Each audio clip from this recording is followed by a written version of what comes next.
evening, student. Welcome to biology class.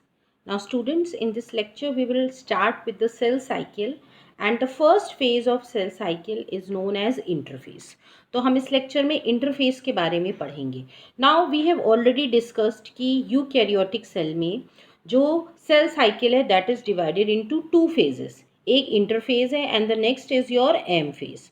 अब interphase में क्या होता है, सेल ग्रो करता है, no division occurs. Cell division interphase में नहीं होता है, only the growth occurs and then the cell makes the copy of its DNA, जिसको हम रेप्लिकेशन भी बोलते हैं. ठीक है, डीएनए जो है रेप्लिकेट करता है इन इंटरफेस.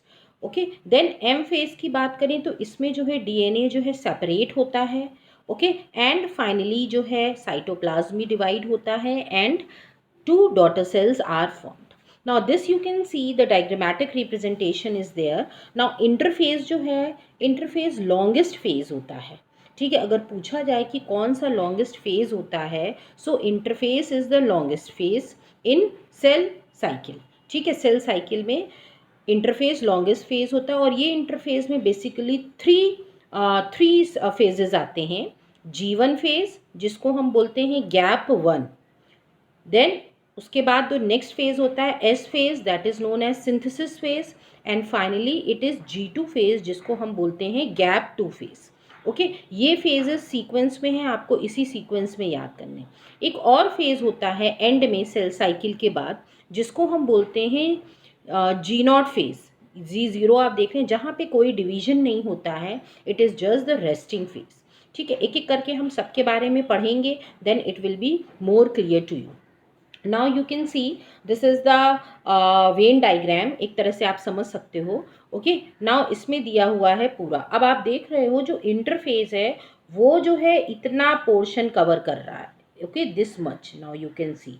और जो आपका माइटो एम फेज है only this much. Now you can see the percentage, इसीलिए जी जो इंटरफेज है उसको लॉन्गेस्ट फेज कहा गया.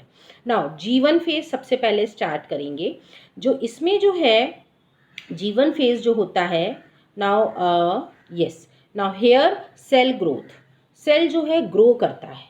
ठीक है, यहाँ पे डिवीजन नहीं हो रहा है, सिर्फ सेल ग्रो करता है. जो ऑर्गेनल्स प्रेजेंट होते हैं सेल के अंदर वो भी रेप्लिकेट करते हैं, मतलब वो अपना एक और कॉपी बनाते हैं. क्योंकि जब डिवाइड होना है तो डिवाइड क्या होगा, सेल जब पूरी तरह एक अपनी कार्बन कॉपी बना लेगा तभी तो डिवाइड होगा, वरना क्या होगा कि जो दो डॉटर सेल्स बनेंगे उनमें सारे कंपोनेंट सेल के अंदर के वो नहीं पहुंच पाएंगे. इट मीन्स कि हर चीज़ की डबलिंग होना ज़रूरी है.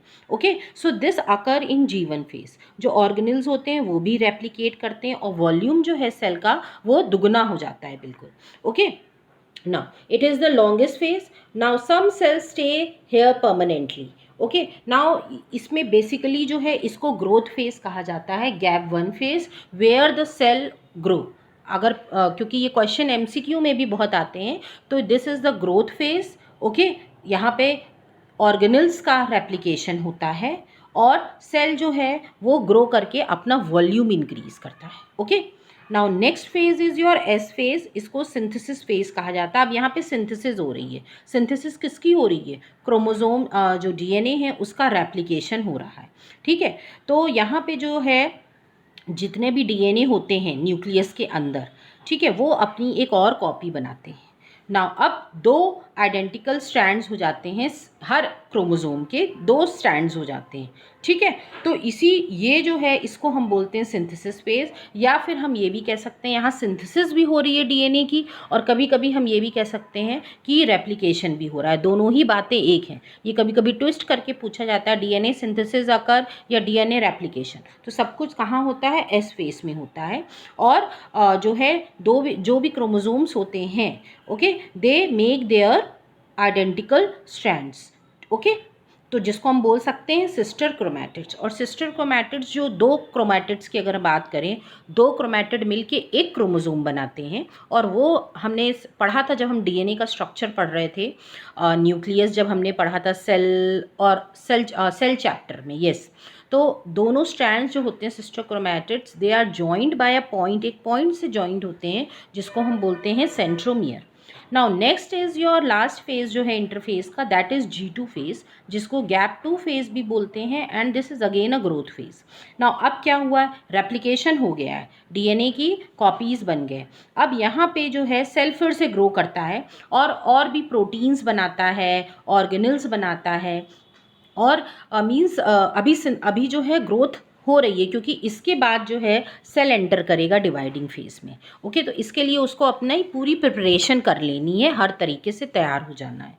ओके, नाउ अब जो है इसमें क्या होगा, जो भी कंटेंट प्रेजेंट है, ठीक है, वो अपने आप को रीऑर्गेनाइज करना शुरू करें एक प्रॉपर वे में, एक प्रॉपर, जैसे जो क्रोमोसोम है तो वो ऐसे ही पड़ा रहे, क्रोमैटिन हम उसको बोल सकते हैं, तो वो ऐसे ही लिपटा हुआ उलझा हुआ पड़ा रहता है। अब उसमें भी वो रीऑर्गेनाइजेशन होगा, और जब ये रीओरिएंट अपना मटेरियल करेगा, अपने मटेरियल को एक एक एक प्रॉपर वे में ऑर्गेनाइज करेगा, तो उसको हम क्रोमोसोम्स बोलेंगे, ठीक है। और ये इसी क्रोमोसोम्स के अंदर क्या होंगे, DNA होंगे, जो कि एक प्रॉपर वे में, जो क्रोमैटिन मटेरियल है दैट इज़ योर DNA, वो एक प्रॉपर वे में अलाइन हो जाएगा, तभी हम उसको क्रोमोसोम कहने लगते हैं, ठीक है। जब DNA जो है एक प्रॉपर वे में, क्रोमैटिन मटेरियल जो एक प्रॉपर वे में अलाइन हो जाता है, तो यहाँ पे ये सब चीज़ें होंगी, ठीक है। ग्रो करेगा, प्रोटीन्स बनेंगे, ऑर्गेनल्स जो भी सब मटेरियल अंदर का है वो अपने आप को रीऑर्गेनाइज करेगा, सो दैट द डिवीजन